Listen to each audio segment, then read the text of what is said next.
understand how something works, you must first take it apart and unravel its secrets. Only then can you build something better.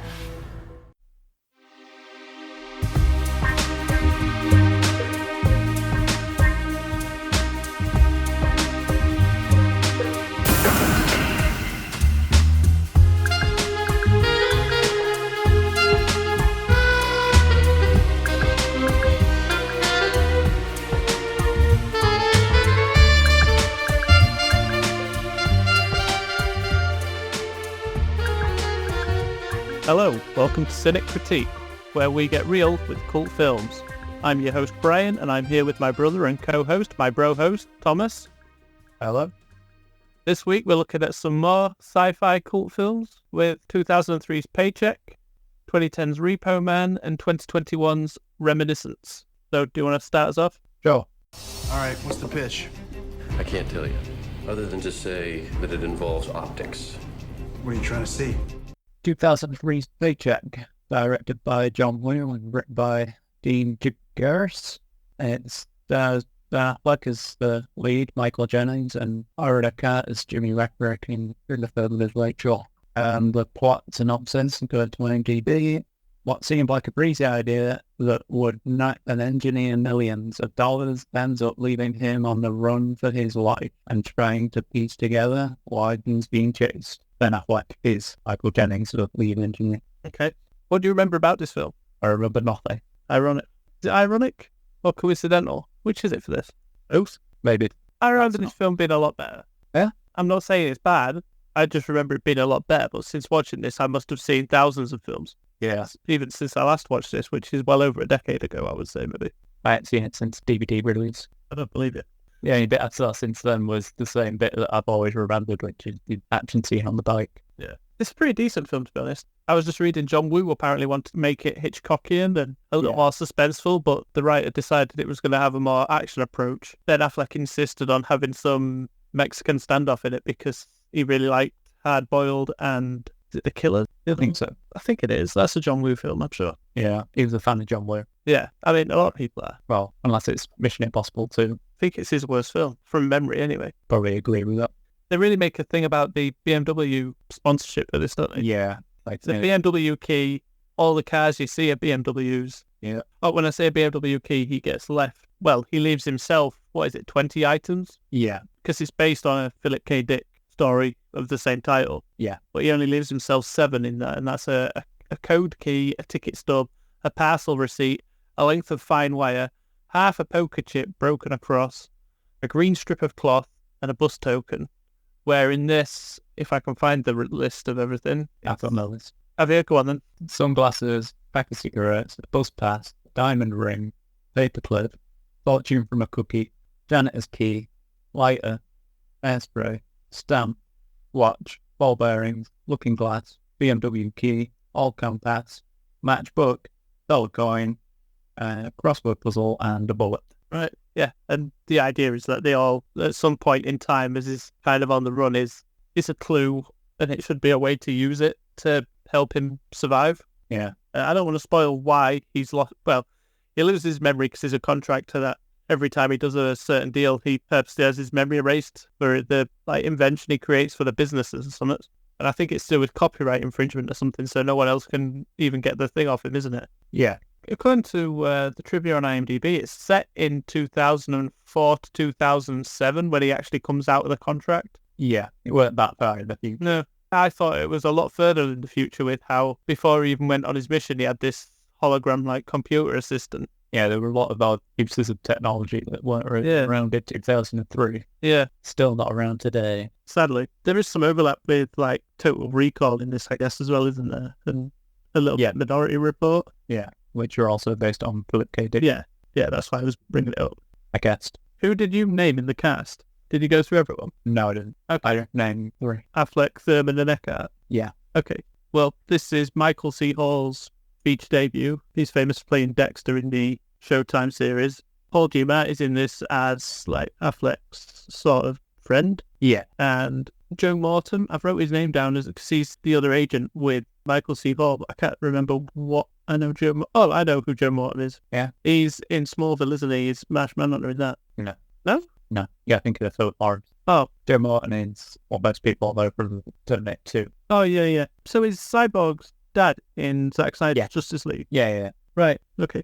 And then we've got Callum Keith Remy. I wrote that down. He just has a small part, but we were on about him for another film the other week, and I can't remember what now. Butterfly Effect. Yes, he's the dad in Butterfly Effect. Yeah. But I won't go on about do self again. And this is where it gets odd, I think. There's I think it's pronounced Combe, could be Colm, Colm. Yeah. Vieira, I think it's pronounced, plays a character credited on IMDb as Mr. Wolf, or just Wolf anyway. Yeah. Ben Affleck's character Jennings refers to him as Winston at one point, which would make his name Winston Wolf, which is from Pulp Fiction. He's played by, is it Harvey Keitel? Yeah. Yeah. And also early on in this film, we see Affleck open a briefcase and it's glowing, which is something in Reservoir Dogs. So I just found them little Tarantino references quite odd. And there's nothing on it that I saw in the trivia on IMDb about them either. I didn't see anything either. Which makes me feel like I'm going a bit mad. Maybe. But going back to the cast, before you bring it up, several of these actors are from Batman films. Oh, yeah. And there's more than I thought because, IMDb pointed it out, actually. I'm sad that I didn't actually pick up on it. But we've got Affleck, who's been Batman in several of the Snyderverse films, Batman v Superman, Suicide Squad, Justice League, The Flash now as well. Aaron Eckhart was Two-Face in The Dark Knight. Uma Thurman was Poison Ivy in Batman and Robin. Michael C. Hall was actually the voice of Batman in Justice League Gods and Monsters. Yeah. Combe Fiore played the doll maker in the Gotham TV series. Yeah. And then, as we mentioned, Joe Morton was in Justice League. Yeah. You're about that bad, so you had to bring it up. It was important to me. Yeah. John Woo wanted to ground this more into a bit more of a realism. He said the sci-fi element took a bit of a backseat. He wanted it to focus more on the thriller aspect and, like you said, the Hitchcockian aspect of it, which I can kind of see that when watching it. Yeah, but I think that's part of the problem. The world needs to flesh out its technology a little more so it feels more believable of some of the things that are going on. Yeah, it's one of them where I actually think if they'd have said it more 10 years in the future or something and do a bit more with the technology as well. Yeah. But I mean, they could have just done a little bit more styling with the world itself. Yeah. Because, trying to think now, I was going to say Minority Report. That would be a good one to look at. If I'm right, the world, and that's not too different from where we are, is it? But it's got significant technological advances. Yeah. This is a pretty decent film, and it definitely seems quite forgotten about, even when people talk about John Woo. Yeah. Very early 2000s, though. Yeah. It's surprising that no one really mentions this when they bring up John Woo, but they don't really bring this film up often. I think it's because it's not an outright action film. Plus, also from around the time Ben Affleck had lost steam. He had no momentum in Hollywood by this point. No, and it took it a while to gain it again. I don't think he got it again until he actually directed one himself with The Town. Yeah. Like 10 years after that? I don't know, maybe or 2010. I mean, maybe like. Just to go back to that hologram assistant that he's created at the beginning, I thought that was quite a weird thing because we see that and then we see this like your regular conference phone in the middle of an office table. And I thought, why have they got... I mean, it's obvious now when you learn that it's only just a bit further in the future than where it was made. But at the same time, that doesn't add up too well. No. The action bits in this, but if I'm right, the cars explode real quick and easy. A little contact it and it's just straight up. Yeah, and everyone drives a BMW. Yeah, so I wouldn't say they're very safe or reliable. Did you see Matt Damon was supposed to have the lead role in this, but he turned it down because it was too similar to the Bourne Identity? Yeah. I like that more, not for the fact of the overlap with Bourne, but for the fact that Damon is like Affleck's best friend, famously. Yeah. But this definitely isn't John Woo's best. No. It's maybe his most different. Maybe I might too. What? His most different? No, both. Best and most different. I think you're joking, right? I hope so. MI2, the worst of the Mission Impossibles. It is. I mean, there's a link to that later. Or the worst of Mission Impossibles. No, but Mission Impossible 2. One thing that I do like about Paycheck, though, it is breezy and it is fun. Oh, yeah. It's one of them films that don't get made anymore, and some people would say it's because it's bad, but it's very just, here's enough money to make a good, fun, middle-of-the-road movie. Yeah. And they don't seem to exist anymore. They're either, let's throw everything at the wall and then moan about it when it loses out, or let's not really put any love in this and see what we can make. Yeah. I mean, yeah. I'm not saying all films are like that. I mean, there's definitely an era of the early 2000s where there's some really experimental, weird stuff happening, and no one seemed to be paying much attention, it seems, looking back anyway. So Is there anything else you want to say about this? I'm just going to say I agree. It is a straight up fun sci-fi thriller. It's just breezy, like you said, and there's nothing wrong with it. I think that's a good film overall. Like, it's not a terrible film. It's not. No, I say that quite a lot, but I think some people ask for too much out of just pure entertainment. Yeah, and this I think delivers enough. Like, it is just a basic film. And you've got a bit of everything in it. You've got like there's a little romance subplot between Jennings and Thurman's character. Is it Rachel? Yeah. There's the action stuff. When it kicks off, it is pretty decent, and it's John Wick, so it's going to be of a standard, isn't it? Yeah. And there's enough intrigue to always keep you wondering, how's he going to make it? How's he going to make it? I think my major criticism of this is throughout the film, I think it's quite well made, solid film and everything. I think the final act, it introduces some really early 2000s special effects, and that's where it gets a bit iffy. That's my biggest criticism of the whole film, and if that's it, then I say great film. And I can't remember if they looked good at the time or not, but I would dare say they probably did. Yeah, because the CGI studios were pretty decent, and it's just the fact they've aged, but they actually had the time to put the work in, didn't they? Yeah. They did actually deliver everything I remember back then, but I was a lot younger, so it's probably a bit... Yeah, exactly. You're not aware on quality and what else is out there. And it's like video games, and you go, oh, wow, this is the most realistic thing I've ever seen, and then you look at it 10 years on, it's like, what the hell is that? Yeah. Shall we move to the next film? Yeah.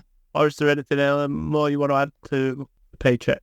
I mean, people should always get more added to Paycheck. Yeah, I think I can just add a little bit of stuff, like Sienna Miller screen tested with Ben Affleck for the role of Rachel, but okay, clearly lost out. John Powell did the music on there. He does quite a few stuff, probably known more for the Bourne trilogy and even Jason Bourne. He didn't do Bourne Legacy, but he did X-Men 3, which I'll just randomly mention. Okay, because you like X-Men.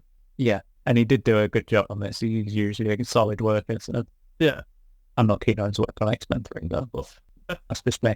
Okay, so I guess now we're going to move on to 2010's Repo Men. Yeah. It's compact, it's safe, it's comfortable, everything you want in a new liver. The price, $756,000. Let me just reassure you that our credit department will find a plan that fits your lifestyle. He'll sign it. Everybody signs it. Directed by Miguel Sapochnik, I think that's pronounced. Written by Eric Garcia and Garrett Lerner, assuming it's pronounced that way. It stars Jude Law as Remy, Forrest Whitaker as Jake, Alice Braga as Beth, Liev Schreiber as Frank. Is that right? Carice and Helton. Yeah. There's Carol Raza from Wu-Tang Clan. Yes, from Wu-Tang Clan as T-Bone.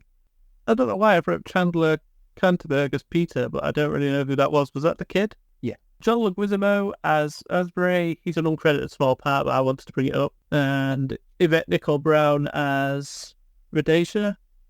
Also is a very small part, but people will probably recognise her from Community. Yeah. And to summarise the synopsis from IMDb, set in the near future when artificial organs can be bought on credit, it revolves around a man who struggles to make the payments on a heart he has purchased. He must therefore go on the run before said ticker is repossessed. This is quite an interesting film. I remember really wanting to see this when it was released. Yeah. So obviously I went to the cinema to see it. I missed out on cinema. I do enjoy it. The director of this has done quite a bit though, but he's done TV work recently. Yeah. You'll have seen his work on Fringe, Banshee, Revolution, Under the Dome, True Detective. He's worked on Masters of Sex, Iron Fist, Altered Carbon, Game of Thrones, and he's currently working on House of the Dragon. That was his last bit of work. And he did a Tom Hanks sci-fi dystopian-like future film. We watched it. I don't know if you remember. Finch? Yeah. Yeah, I remember. I noted it. Yeah. I don't think this is a bad film. I think it's good. It's not great. But what's really weird is apparently this could have starred Leonardo DiCaprio and he dropped out. Yeah? Apparently. And I can't see Leonardo DiCaprio in this film. No. Oh, I did make a note that this has a great soundtrack and it's by Marco Beltrami. Marco. I can't read my writing. Classic. And I can't remember what else he's worked on. I should have maybe noted that. Do you have it or no? He did Scream 1 to 4. Yeah. And just because it's me, I'm going to mention he did the Wolverine and Logan. Right. And another one of my favourite sci-fis, iRobot. I do like iRobot. My favourite Will Smith movie. I just quite like this film, but when you think about it too much, it doesn't quite hold up. I remember you criticising it as it went on. You said, why do they have new Repo Men when they could just have the kill switch in them or something? Yeah, just deactivate the organ and then go pick them up once they've died instead of sending somebody to kill them. All they had to do really is send someone to just collect it in time. Yeah, there's some pretty decent action scenes in this. I would say there's an obvious Old Boy reference towards the end. Yeah, there was. The corridor. Apparently this film takes place next year. Yes, I So believe so. I can't wait to get my cybernetic organ implants and die when I can't afford them. Jude Law comes after you. Yeah. I'm not familiar because I know very little about Monty Python, but according to the trivia, there's the Monty Python sketch of the organ Repo Men on the TV at one scene. Yes, there was. This is based on the novel, by the way. I did have that left open and I can't find it. Yeah, Repossession Mambo. And it Yes. was written by Eric Garcia, who also co-wrote the movie. Yeah. I think I'm going to have to read the book. Because there's a good dark sense of humour in this. I just really appreciated when it actually hits. It's I was just thinking that because I want to know if it has the same humour or not. Because I'm assuming so. But I do actually like the premise. Like I said, I tore a hole in its logic. Why just not deactivate the organs? But like you say, it's no fun. yeah. Sometimes you just want to cut people open for work. That's why we've got dentists and surgeons in the first place, isn't it? Yeah. They don't want to help people. They just want to cut people open. The dentist don't care when you're in pain. He just carries on. Or she. It's just that my dentist is male and I don't like him. I know you don't. I have the same dentist. I don't like him either. Let's get the hatred of our dentist out. I could do a whole hour on him. Seeing as though we mentioned the cars in the last film, let's mention the cars in this one. Oh yeah, they're Volkswagens this time. Yeah. So they're still German. Yeah, Oh, they had a deal with the studio. I'm assuming that's what you were just about to say. They had a deal with the studio, and it was just for 9 minutes of screen time. Oh, that was part of the deal. To have Yeah. Right, okay. So the studio thought, you know what? You can show one of those guys for killed 9 somebody minutes. and rip an organ out. Can you just show our car? Yeah. I really want to sell it to murderers. Anybody interested in ripping people's organs out? They'll love to drive a Volkswagen. I'm sure it's part of the deal. They could only show them for 9 minutes. I don't know why 9 minutes, or maybe they had a deal and they only showed them for 9 minutes. I don't really. That's why I read though, and I really like the idea of it. Speaking of cars, I was supposed to keep an eye out and forgot. But somewhere in one of the shots of the city, in one of the establishing shots, you can see a billboard for Fast and Furious X. So obviously the Fast and Furious franchise is further on track than Universal planned at the time of this movie. Yeah. How great's that? I mean, they're quite close though, because next year is 2025, and I believe that's when we're getting Fast and Furious X Part 2. Yeah. Or whatever it'll be called. Brilliant Repo Man. Predicting the future.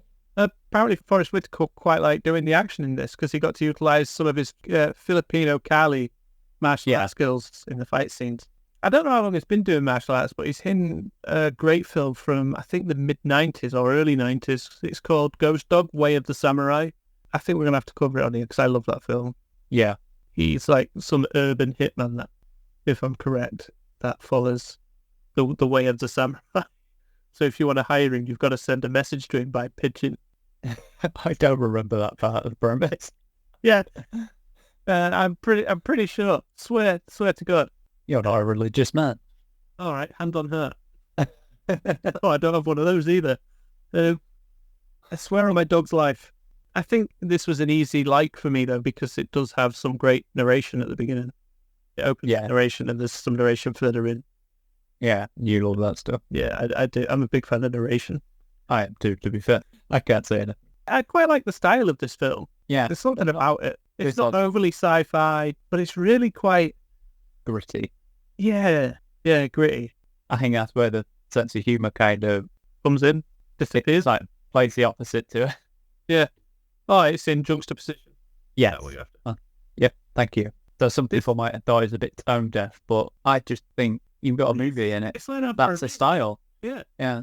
this also doesn't just have a great score, it's got a great soundtrack, and I was supposed to bring up the soundtrack to just prove that point. So bear with me. We've got Sway on there, also known as the Mucho Mambo. Release Yourself Prodigy remix with Razor, Method Man, pretty decent stuff there. Got Every Day Will Be Like a Holiday, by William Bell. Feeling Good, Nina Simone, classic, one of my favourites. Nausea by Beck. I mean, some of these I don't think everyone's going to know, so I'm not going to read them all out. It's a good soundtrack. It's worth listening to. Dream a Little Dream by the Mamas and Papas, classic. Anything by the Mamas and Papas, classic. I think they've even got a song on Forrest Gump. If you want to talk about film soundtracks, Forrest Gump. Yeah. Oh, else you want to add to this? You mentioned how the director had the film on Apple, but I don't know how. I assume he must have some connections with Apple, because there was promotional material on Apple when this came out. It was just like a 7-minute motion comic book cartoon. Oh, I'll have to see if I can find that somewhere. Yeah. I wonder if it's still on Apple. I might be able to watch it on Apple TV. Yeah, I was supposed to look it up, but... Well, you've told me too late, buddy. Yeah, I know. I'm always curious, but because IMDb recommends films it thinks you'll like for liking this.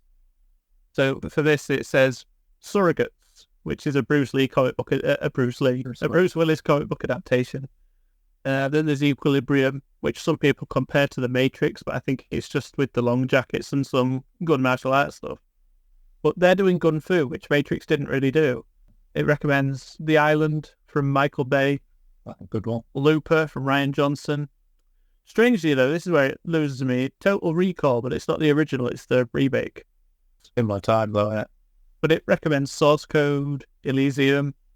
Some pretty decent films. You carry on going, you get to K-Pax, which is one of my favourites. I wouldn't really say some of them are particularly like this. I think IMDb loses itself sometimes. I think a lot of them, it's just about their sci-fi 2000. But... Yeah. But this is worth checking out if you want a bit of a sci-fi actioner, isn't it?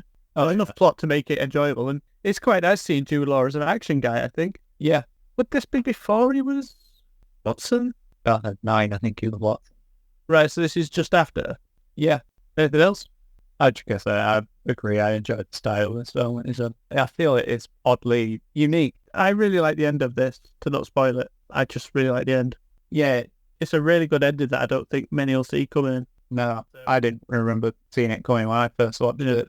One of the biggest flaws of this is underutilising Liev Schreiber. I would much rather him and Forrest Whitaker swap places. I mean, I do like Forrest Whitaker, though. He seems to go for a bit of everything, doesn't he? When it comes to his films. Yeah, he's a good actor. Would you like to add anything else to Repo Men? Any final thoughts before we repossess your brain? I'm going to do it again. There's just one scene that kind of oddly bugged me when it came in, and it was just Alice Bragger's character, Beth. She had a lot of organ transplants, so didn't she? They changed her eyes. And then that scene where Jude Law just said, your eyes were brown. And then it did a close-up just to show you they're now blue. But I'm quite certain before that and after that, they were always brown. Probably. And it just bugged me. And I was constantly just looking at her eyes every time she was on screen, like, I'm certain they're still brown. I thought you were going to mention that in the narration. He says that, she's got like a prosthetic everything, but her heart's real. As I've got a prosthetic heart, as if just to show that they're like, make a full person together. No. Just the eyes thing, it just kind of... Right. But no, it's definitely an interesting premise, and it's one you've just got to roll with if you're going to enjoy it. You know, I think if you're not going to just allow yourself to roll with it, then you're probably not going to enjoy it. And I know films like this, where it's got a certain style that kind of off the beaten path in way, especially with its tone. Yeah. It's not for everyone. I never even got the budget of these or the gross. I was supposed to because I was curious. But I think they're all flops. Yeah. At the box office. Yeah. I thought you might have had that this time. Cause... I was supposed to and forgot. No, yeah. Go on about it. I just know they all flopped. So. But then they're all good. I think so. Even though we haven't discussed the next one. No, I mean, the next one I think is absolutely brilliant, to be honest. It's probably my favourite one of the three, and I really like Ben Affleck. Yeah, but you also really like Hugh Jackman. No, not like you do. Okay. Well, he's Wolverine. Okay. I thought he was my Wolverine, but I'm just the fool that got played. The minute it's still everyone's Wolverine. Yeah, I just realised he's got Sabretooth in this movie. Yeah. And I can't remember who Alice Braga was in New Mutants. Cecilia Williams. So do you want to introduce the next one? Yeah. You're going on a journey. A journey through memory. All you have to do is follow my voice. 521's Reminiscence, written and directed by Lisa Joy, and worked on Westworld, and stars Hugh Jackman and Nick Bannister, Rebecca Ferguson and May, Tandy Newton and Emily Sanders, and the premise off IMDb. Nick Bannister, private investigator, navigates the alluring world of the past when his life is changed by a new client, May. A simple case becomes an obsession after she disappears, and he fights to learn the truth about her. This is a brilliant film. It's very neo-noir, isn't it? Like, it's neo-noir in the sense that it's even in the future. Oh, yeah. And the look of it is just phenomenal. There's not many movies that go for this sort of. I mean, it's set in a future Miami, but so they've thought about the climate stuff, haven't they? And the water levels rising and just basically drenched the city. Yeah. That people go around in boats. And I think that's brilliant. I can't think of a film with this vision of the future sort of thing. There might be somewhere, but in my mind, I can't really think of one right now. Oh, okay. And if there is, then I just haven't seen it and I'll come across it. It's crazy that this script had been around for so long, because it was in the blacklist in 2013 of most favourite scripts to be written. Yeah, yeah. So, and then it didn't get made till 2021. It didn't get released till. No. Which is just shocking, because it's a great film. If you don't know who Lisa Joy is as well, who wrote and directed this, it's Jonathan Nolan's wife, or partner anyway. Yeah. And they co-created Westworld together, and currently working on Fallout for Amazon Prime together. Yeah. They definitely know sci-fi, and Jonathan Nolan even wrote some of Christopher Nolan's films. And it's quite obvious when you look at the themes of this, because it's about memory and time even. But it's definitely got the aesthetic as well of them like noir films, hasn't it? You know, it's got them cliche noir roles. You know, you've kind of got Ferguson as the femme fatale, haven't you, in a sense? Yeah, yeah. Jackman playing the gumshoe. Yeah. This is almost like Memento meets Inception, while also being Blade Runner meets Minority Report. It's also quite Philip K. Dick. Yeah. In terms of story, it's nothing special, but with how it's told and the characters and the actual aesthetic of the world, it becomes something. It got slated at the time of its release for just being a copy of other things, but I mean, a lot of stories at this point are copies of other things, and they don't have to face that same criticism, which I think is a little harsh. Yes, but when this one actually has its own style. Yeah, and it really utilised it.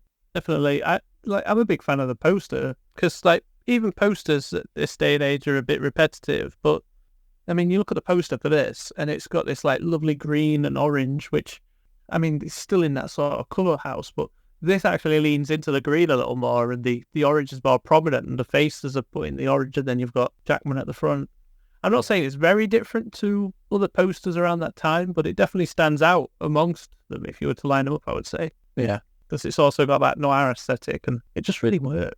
There's a lot of great stuff in this film. Yeah, like I said, they really utilised the city with the flooding, the flooded city sort of look, and for action scenes, how the transport across the city and everything. It's a lot different. I say it's a lot different to anything I've seen, and I still haven't seen anything truly like it. No, in terms of like a near future with a flooded thing, the closest thing that comes to mind off the top of my head is Army of Two, the video game. Also Miami. Yeah. And like the last film, I don't know if we've said it, but it's narrated. Yeah. Which we've both already admitted to being fans of narration. Yeah, it's part of the noir thing as well. And I could listen to Hugh Jackman talk to me all day. So. He just refuses to answer your calls. Yeah. I mean, he could at least reply to one of the 800 emails I've sent him. I just want to know if he wears a mask in the new Deadpool movie. This is one of my favourite composers as well on this film, because it's Ramin I could never say his surname. Djawadi.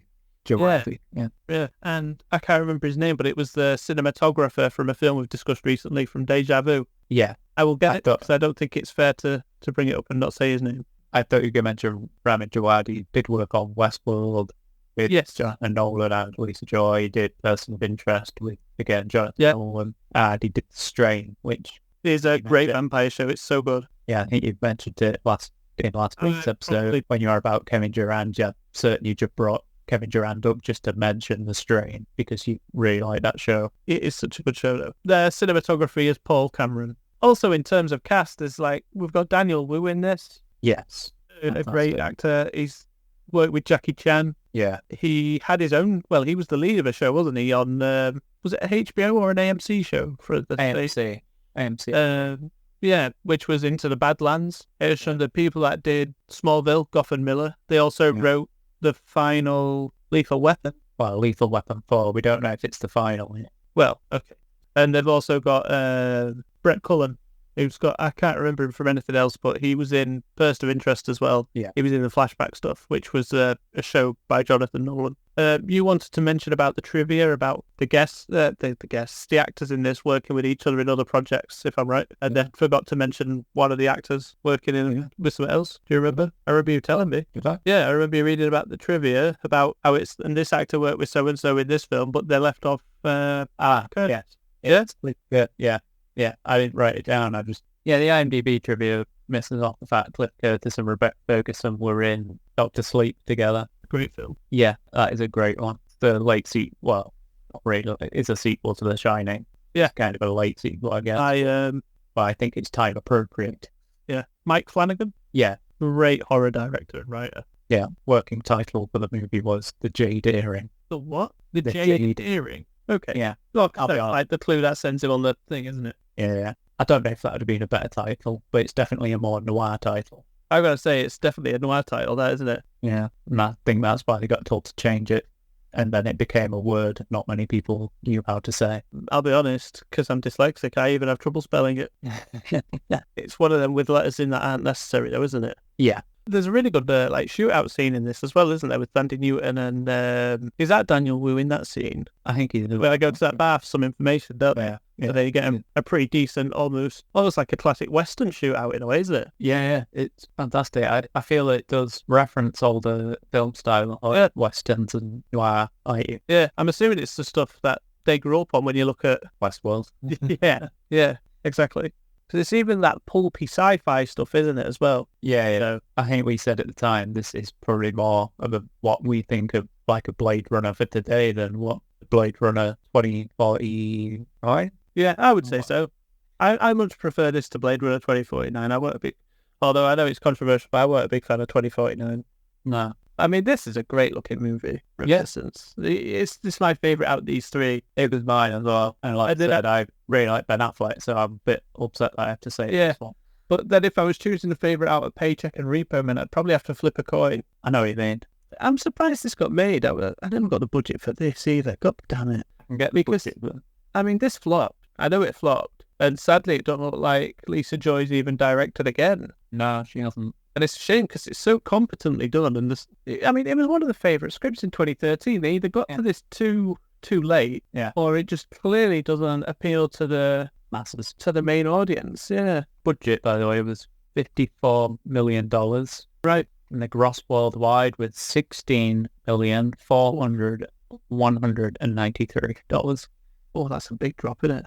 Oh, yeah. Because that budget isn't even incorporating marketing either, which they say you should roughly double. Yeah, and I really don't understand why not many people want us to go see this. I don't, because obviously Rebecca Ferguson had already been in Mission Impossible by this point, hadn't she? Yeah. I think you said similar to... It's a big draw. I think you said similar to Paycheck, really, where it kind of has everything. It's got action, it's a thriller, it's sci-fi, it's got a bit of a love story, it's got... it's a love story. Yeah. You know, it's got kind of a lot of things you want from a film, and it's really well made. I think this is the best made of the three. It even looks the best of the three. Budget's probably the highest, but it was still a low budget considering a Hollywood film, though, wasn't it? What did you say it was? 50-something million? 54 million? Yeah, see, that's still a pretty low budget considering Hollywood. Yeah, it's one of the perfect examples of a mid-budget. Yeah. Although I just realised 2021, I don't think cinemas were particularly open still, were they? Because of the whole coronavirus thing. People really stopped going to the cinemas a lot during the 2020, and I don't think they've managed to pick up back to their regular hold of the customers. No. I'm not saying it deserves a sequel or anything like that, but I think it deserves a lot more recognition than it gets. If no more inventions it. No, and it definitely shouldn't have been a flop. It did not deserve to be a flop. No way. I just can't believe it tanked like it did. I thought it would have been an obvious hit. Yeah. I take Hugh Jackman just seems to struggle if he's not Wolverine. Prisoners did really well. Yeah. Or at least people still talk about Prisoners if it didn't do well in the box office. It's still it's still everybody loves. But this seems to have oddly panned by sci-fi fans as well. Saying it weren't original or... Yeah, they're kind of like, it's like a knockoff Blade Runner, but this is nothing like Blade Runner. I mean, there's a little bit of Blade Runner to it in the fact that it's a neo-noir in a near future. Oh, yeah. But this was the original thing. Yeah, it's not based off book. No, it's an original IP. It's, Which Stones also struggle, I guess, on the original book. Yeah, but I thought this would have been an obvious hit. I was surprised when it flopped. Yeah, this was probably my favourite film of that year, but I'm really not sure. It was definitely up there for me. I'm trying to think what else came out in 2021 now. I can go to my Letterboxd. I mean, it didn't come out in 2021, but we watched Without a Paddle the same day as we went to see this. That's really interesting. Yeah, and the next day we watched Forrest Gump. Did I? Only. The Virtuoso we watched the week before, which was like a Hitman thing with, why can't I get his name? Hannibal. Don't say Mads Mikkelsen. Anthony Hopkins. Yeah. Watched that the week before, and that was a film of 2021. I forgot all about it. Till I. The Val documentary was that year. That was about Val Kilmer. That was definitely in my top 10 of that year, I would say. Beckett was that year. The Hitchcockian film with John David Washington. Yeah, wow. Yeah, The Suicide Squad was 2021 as well. Yeah. Still, I think I prefer this over all then. Before we wrap up, or shall we wrap up, should I say? Yeah. Yeah? Okay. Before we do, I'd just like to announce something, and it just came through as a notification while I was waiting to do this for you. But there's a Turbo Kid video game on PC. Yeah, wow. They've given it 4 stars, and it says, to say Turbo Kid is based on a cult or underground film is to give those words Herculean power. A Canada-New Zealand co-production from 2015, it was a post-apocalyptic quasi-superhero flick following The Kid, a BMX-riding scavenger trawling the wasteland who stumbles on the remains of his real-life hero Turbo Rider. But anyway, they've given the video game adaptation of it that's apparently quite new 4 stars. Wow. Now you're about to see why that's relevant. So that's the end of the show. Thank you for joining us this week. And if you haven't given us a like and a subscribe, glowing review would also be appreciated. We are Cynic_critique on X and Instagram. Links to those and more can be found in our description. I'm currently more active on Letterboxd again, so you'll be able to find Letterboxd there. And remember to join us next week as we unearth more gems from cinema's depths as we discuss more post-apocalyptic sci-fi with A Boy and His Dog, The Book of Eli, Turbo Kid, and along with that we're going to discuss Amazon Prime's series adaptation of Fallout. Bye. Bye.